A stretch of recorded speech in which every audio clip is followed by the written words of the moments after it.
What story does Where Winds Meet truly tell?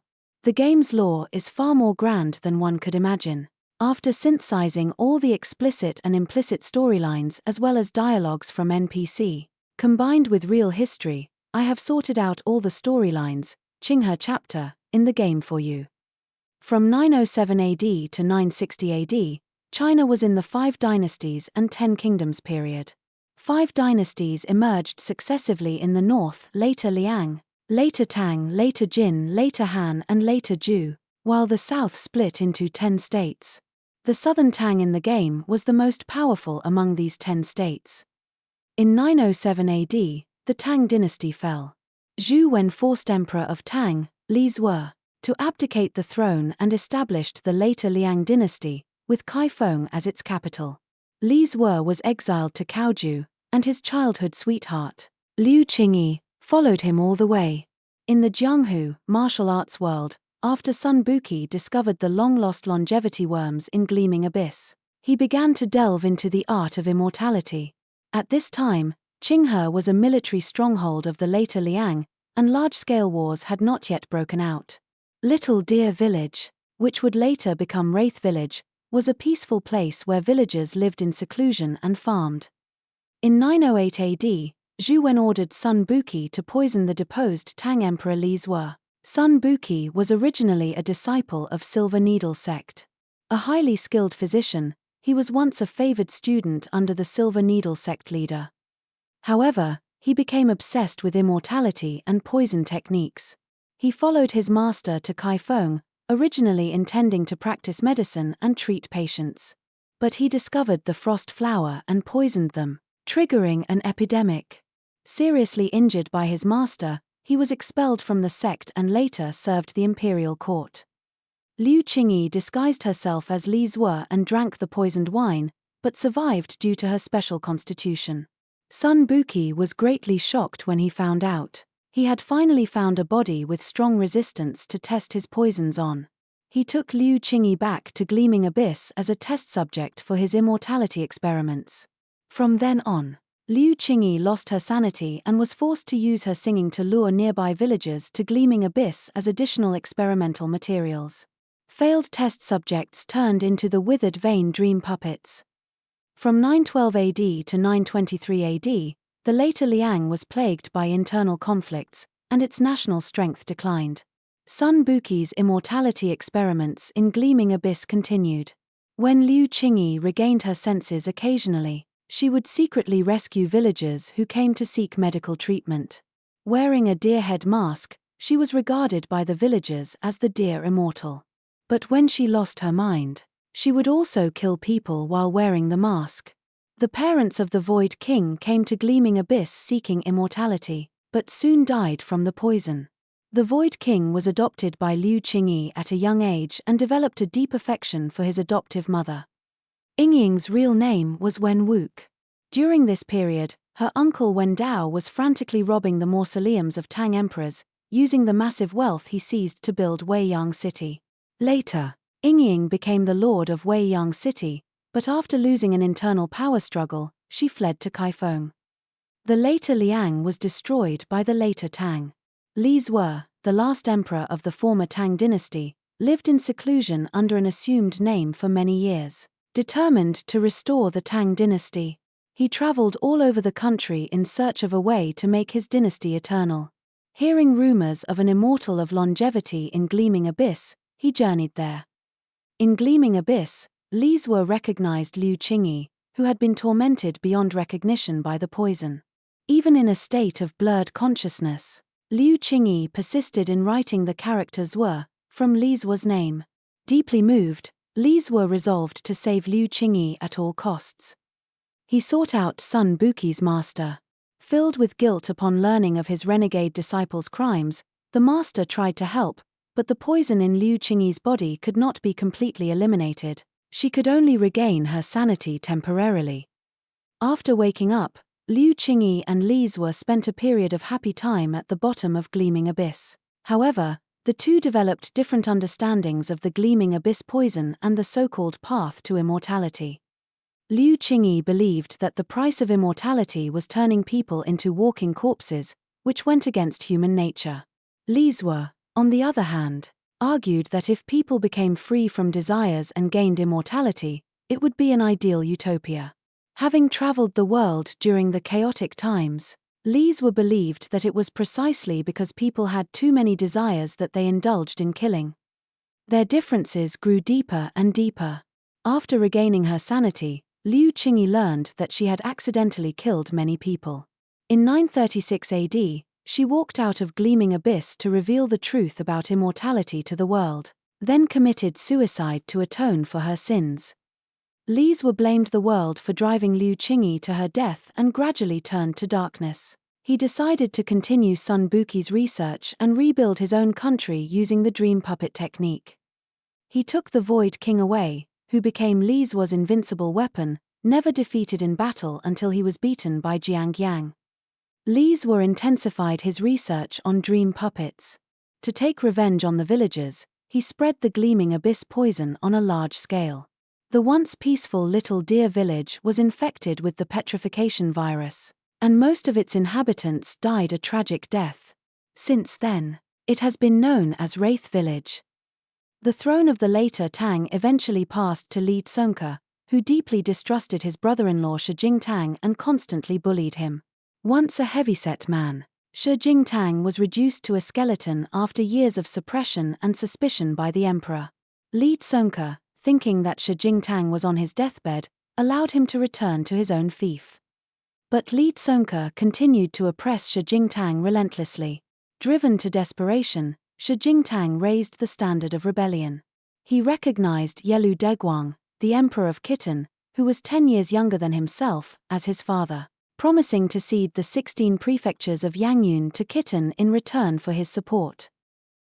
Yelu Deguang dispatched troops to the Central Plains, and together with Shi Jingtang's forces, they defeated the later Tang and established the later Jin dynasty.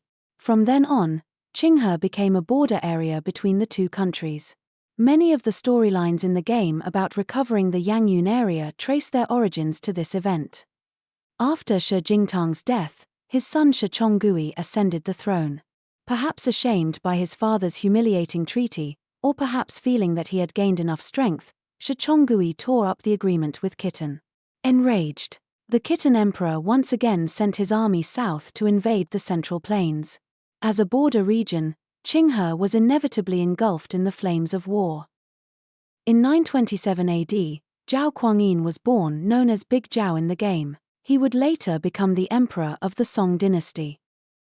Around 930 AD, the game's characters Yi Dao, Chu Qingchuan, Jiang Yang, He Ran, Han Xiangxuan, Qian Yi, and Tian Ying were born. The game does not give their exact ages. These years are speculative. When Yi Dao was 10 years old, his parents passed away. He followed his elder brother to make a living in the Jianghu, but eventually his brother also died. Yi Dao forged his brother's ashes into his sword and roamed the martial arts world under the alias Killer Blade. He mastered the martial arts from various schools, and after perfecting his skills, he challenged other warriors everywhere, sustaining numerous injuries in the process. Later, due to ideological differences, he clashed with the infamous 12 Fiends of the Western regions. Chu Qingchuan, who was hunting Yi Dao at the time, witnessed the fight and saved him. The two became close friends with shared aspirations. For several years, they roamed the Jianghu together. Yi Dao was responsible for fighting enemies, while Chu Qingchuan specialized in breaking formations. After they parted ways, Chu Qingchuan eventually died in Blackwater City. To fulfill Chu Qingchuan's last wish, Yi Dao went to blissful retreat and led the protagonist, the young master, into the Jianghu.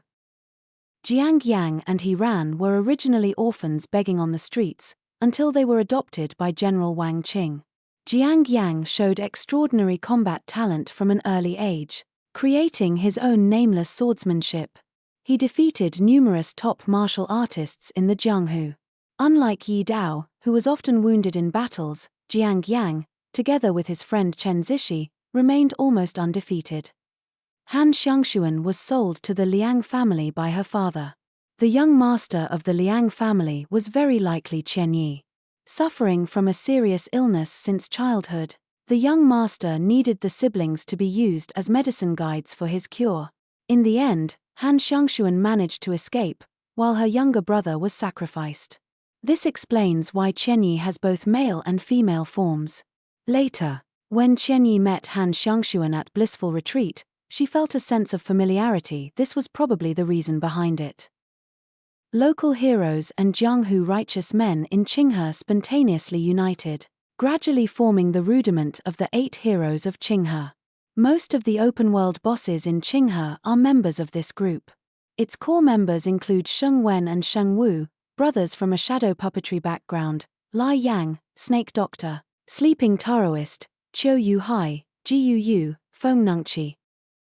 In 943 AD, Li Zue established the Oriat Pavilion in the southern Tang, named after the Oriat dance that Liu Qinghe used to perform. In 944 AD, Khitan launched its first southern campaign against the later Jin, invading through Qinghe and massacring a large number of civilians. The 8 heroes of Qinghe officially assembled to resist the Khitan army.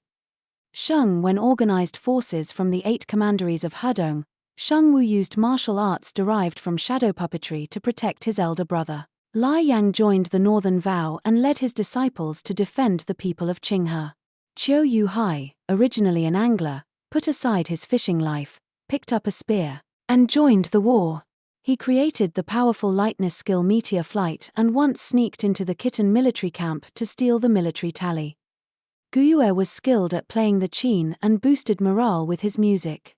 The Snake Doctor practiced medicine on the surface, but secretly researched the dream puppet poison prevalent in Qinghe. The Sleeping Taoist predicted the crisis in Qinghe in advance and guided some civilians to safety. Feng Nungqi guarded the vital passes of Qinghe with his martial arts skills. In 945 AD, Khitan launched its second southern invasion, and Qinghe remained mired in war.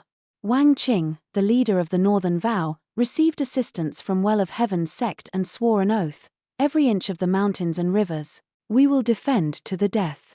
These are the words inscribed on the stone blocks we see in the underground of the Northern Vow. Such Chinese character puzzles are really unfriendly to players who cannot read Chinese. Both of Khitan's southern invasions ended in failure, but they inflicted heavy damage on the lives and property of Qinghe's people. Khitan launched its third southern campaign, and the Battle of Zhongju Bridge broke out. Du Chongwei, the commander-in-chief of the later Jin army, defected to the enemy, resulting in the total loss of the Jin army's main forces. General Wang Qing fought valiantly to defend Zhongju Bridge, but received no reinforcements from Du Chongwei and eventually died in battle. Zhongju Bridge, Wang Qing, and Du Chongwei are all historical figures, but the game adds more dramatic embellishments to their stories. In the game, by this time, Li Zue of Oriat Pavilion had been cultivating dream puppets for many years, and his dream puppet technique had achieved initial success. Li Zue sent a box containing the dream puppet virus to Wang Qing. When Wang Qing opened the box, he lost his consciousness and turned into a dream puppet. Seeing this, his adopted son Jianghu, to alleviate the general's suffering, chose to kill him and took the jade pendant. However, the others did not understand his motives and accused him of patricide. Since then, Jianghu has been hunted down for a long time, with Oriat Pavilion among his pursuers. The game's protagonist, the young master, was born in this year, and his true identity remains unconfirmed to this day. The events in the game's opening, where Jianghu and Chen Zishi are on the run and defeat the Void King, take place during this time. In the same year, Dingzhu, guarded by Yi Wanshan, fell to the enemy. Khitan threatened Yi Wanshan with the lives of his wife and children to force his surrender, but he refused. Eventually, Dingzhu was captured, and Yi Wanshan's wife and children were brutally killed. Leading the Celestial Tiger Army, Yi Wanshan was forced to retreat, vowing to launch a northern expedition to reconquer Khitan. After Qinghe fell, the later Jin dynasty perished. Khitan proclaimed itself the Great Liao dynasty with Kaifeng as its capital, intending to control the Central Plains for a long time. However, Khitan was originally a grassland regime, and its soldiers relied heavily on looting for supplies. The civilians in the Central Plains spontaneously organized effective resistance, making it impossible for the Khitan army to obtain supplies smoothly. In addition, the climate of the Central Plains was different from that of the grasslands, and many Khitan soldiers fell ill due to acclimatization.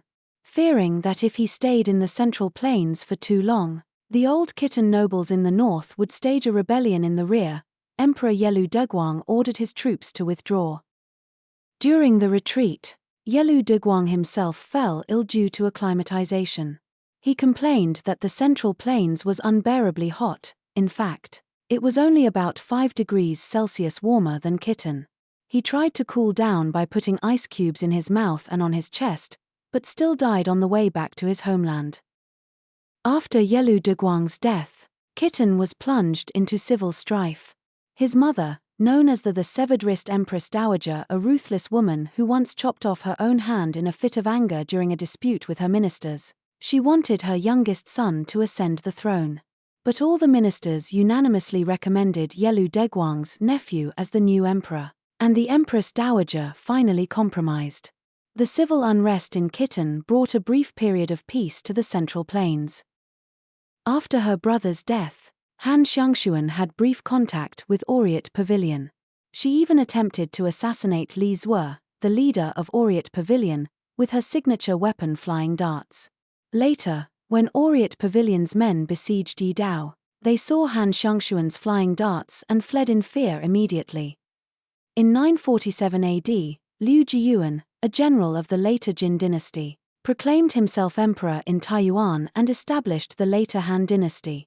Qinghe also ushered in a short period of peace, but the dream puppet chaos caused by Li Zue's gleaming abyss poison continued to rage. Tianying began to emerge as a rising star. Originally a refugee, he was kidnapped by bandits and taken to the mountains. But after witnessing the heroic demeanor of the Well of Heaven swordsman, he resolutely joined the Well of Heaven sect. In 949 AD, while traveling north with a merchant caravan, Tianying passed through Little Deer Village. The villagers, infected with the gleaming abyss poison, suddenly went mad collectively and started attacking and killing people indiscriminately. Tianying saved a blind girl named Li Zhenzhen, who would later become known as the Lunar Goddess, and gave her a small knife for self-defense. To help the villagers cure their illness, Tianying ventured into Gleaming Abyss 3 times in search of a remedy, but failed each time. Realizing his own lack of strength, Tianying continued his journey north to pursue his studies. Upon arriving in Khitan, Tianying obtained the lost 10-phase tome from the Wenjin Hall, which greatly improved his martial arts skills. After returning to the Central Plains, Tianying met Feng Dao, the director of the Wenjin Academy. Feng Dao admired his talent and recommended him to join the academy. In 950 AD, the emperor of the later Han dynasty, suspecting the loyalty of his general Guo Wei, Big Zhao's superior, drove Guo Wei to rebel. The emperor had Guo Wei's entire family killed. Guo Wei captured the capital, and the later Han dynasty, which had only existed for 3 years, perished. Since Guo Wei had no children left, his adopted son Chai Rong became his legitimate heir. Feng Dao, a political survivor who had served multiple dynasties, introduced Tianying to Chai Rong. From then on, Tianying served Chai Rong and became the 17th sword of Hanging Blade organization under Chai Rong. Tianying took refuge in a cave to continue studying the Book of the 10 Phases and learned Tai Chi. It is in this cave that players learn Tai Chi, having greatly improved his martial arts. Tianying left the cave to serve Chai Rong, who had by now ascended the throne as emperor. Determined to recover the 16 prefectures of Yangyun, Chai Rong faced a problem. Buddhism was extremely popular in Qinghe, with numerous temples and monasteries. At that time, becoming a monk or nun exempted one from military service and taxes, and the monasteries themselves did not pay taxes to the state. Furthermore, they melted down the copper coins they collected to cast Buddha statues. In 955 AD, disguised as Miaoshan, Tianying gave lectures on Buddhism in Qinghe. Through mechanical devices, he created the first Buddha's light phenomenon, attracting a large number of civilians. Miaoshan was revered as the Buddha's son, laying the groundwork for Chai Rong's subsequent policy of suppressing Buddhism. Tianying once again used mechanical tricks to make copper pieces fall from the Buddha's hand, helping Chai Rong promote the policy of destroying Buddha statues to cast copper coins. Most of the bronze Buddha statues in Qinghe were melted down to make copper coins, and the people of Qinghe began to use the Juyuan Tongbao coins. Seeing the destruction of Buddha statues and casting of coins in Qinghe, Yi Wanshan believed that the time for a northern expedition had come. He submitted numerous memorials to the imperial court, urging them to launch the campaign against Khitan. However, the court repeatedly dismissed his requests, claiming that the time is not yet ripe. Undeterred, Yi Wanshan stepped up the training of his celestial tiger army, preparing for the northern expedition. In this year, the lovely Ruby was born. But soon after, her mother passed away, and Ruby was raised by her father. From 956 AD to 958 AD, Chai Rong, emperor of the later Zhou dynasty, personally led 3 campaigns against the southern Tang, forcing the southern Tang to become a vassal state and cede territory. Jiang Yang took the protagonist to live in seclusion in Qinghe, secretly hiding from the pursuit of Oriat Pavilion. Meanwhile, the influence of the southern Tang's Oriat Pavilion gradually infiltrated Qinghe. The southern Tang and Khitan secretly colluded, plotting to launch a joint attack on the later Zhou dynasty. In 959 AD, Chai Rong launched his northern expedition against Khitan. Before his departure, he ordered Lucky 17 to cast swords, telling him, "Once you have cast 10,000 swords, I will return victorious." The early stages of the northern expedition were highly successful, with Chai Rong's army capturing 3 strategic passes in quick succession. Overjoyed by the news, Yi Wanshan ordered his celestial tiger army to prepare for battle. However, Chai Rong suddenly fell ill and died midway through the campaign. Yi Wanshan's mental state collapsed completely. In a desperate bid to provoke hatred and force the court to continue the northern expedition against Khitan, he ordered his troops to disguise themselves as Khitan soldiers and massacre the very civilians they were supposed to protect. Despite his drastic actions, the court still suspended the northern expedition plan. Consumed by endless remorse, Yi Wanshan built the Sin Tower of Bodhi to imprison himself, spending his days in regret and agony, atoning for his sins. Tianying received intelligence that the southern Tang and Khitan had secretly formed an alliance, planning to launch a pincer attack on the later Zhou dynasty. At this time, the emperor of the later Zhou was Chai Rong's 7-year-old son, around the same age as Ruby. Determined to sabotage the alliance, Tianying decided to act as an assassin. To facilitate his disguise, he made an agreement with the Well of Heaven sect to steal Han Xiangshuan's Book of Disguise. However, Han Xiangshuan was not only highly skilled in martial arts but also extremely vigilant. The Well of Heaven sect decided to use Chu Qingchuan, Han Xiangshuan's lover. To lure her into a trap, he hosted a feast at Palace of Annals under the pretense of entertaining her. Han Xiangshuan saw through the plot, and a fierce battle erupted between the 2 lovers, raging from the Palace of Annals all the way to Peace Bell Tower. Their powerful internal energy was so immense that it shattered the giant bell. As seen in the official game PV, Chu Qingchuan, knowing that he was in the wrong, only defended himself throughout the fight. The 4-year-old Ruby secretly climbed the mountain and witnessed this great battle, inspiring her lifelong aspiration to become a great hero. Tianying ultimately succeeded in stealing the Book of Disguise. Once again disguised as Miaoshan, he appeared at Halo Peak and told the devout Khitan envoys, "The Buddha appeared to me in a dream and said that the only way to avoid disaster after entering the southern Tang is to stay at Breeze Post." He also presented the envoys with a fine steed, urging them to travel south and stay at Breeze Post in the southern Tang territory. Li Zhenzhen, the blind girl Tianying had rescued in his early years, had become known as the lunar goddess in the Jianghu. To cooperate with Tianying's plan to frame the southern Tang, she killed numerous Jianghu warriors who were trying to assassinate the Khitan envoys in Qinghe. This act drew the pursuit of many Jianghu figures, and she eventually died at the bottom of Moon Lake. Shortly after, the Breeze Post incident occurred. Tianying assassinated the Khitan envoys at Breeze Post in the southern Tang, leading to the severance of diplomatic relations between the southern Tang and Khitan. Trapped by Qian Yi's formation, Tian Ying was forced to disguise himself as a death row prisoner for 3 years to evade capture. In Qinghe, Jiang Yang received a letter for help from Mr. Wei, asking him to go to the southern Tang to assist Tian Ying. Jiang Yang immediately set off for the southern Tang, and the two joined forces to fight their way out of the southern Tang territory. In 960 AD, with the support of his generals, Zhao Kuangyin proclaimed himself emperor, establishing the Song dynasty and bringing an end to the later Zhou dynasty. His younger brother Zhao became the governor of Kaifeng Prefecture. In 961 AD, Yi Dao found the mortally wounded Chu Qingchuan in Blackwater City. He bound Chu Qingchuan with ropes and fled, evading pursuers all the way. Knowing that his days were numbered, Chu Qingchuan entrusted Yi Dao with his last wish, to return to Qinghe to find Han Xiangshuan and take away Jiang Wulang's secret. Later, when they reached the Yellow River, the rope binding Chu Qingchuan loosened, perhaps by his own design, and he fell into the river and drowned. In 962 AD, after 3 years in disguise, Tian Ying ended his exile and returned to Qinghe. Jiang Yang also returned to Qinghe after settling matters in the southern Tang. To protect the young master, Jiang Yang disguised himself as a masked man and seized the jade pendant, which Orient Pavilion had been searching for relentlessly.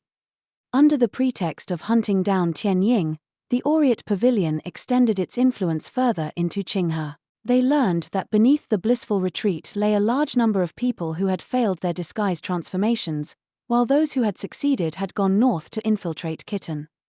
The Orient Pavilion planned to obtain the list of these disguised agents from Blissful Retreat and present it to Khitan to curry favor, hoping to restore the alliance between the two countries. Qian Yi first arrived at Blissful Retreat as a guest, then led her men to burn the place down and seize the list. This achievement greatly elevated Orient Pavilion status in the southern Tang. When Tian Ying first met the MC, he could tell right away that the latter's swordsmanship came from Jiang Yang. He threw the fight, faked his own death, and then snuck off to go undercover in Khitan. The above covers all the main and side storylines as well as information contained in the Relics of the Qinghe chapter. With an abundance of clues, this video only covers the general overview. I will delve into more details in separate character biographies. In the next video, I will continue to unravel the story of Kaifeng based on both real historical facts and clues from the game.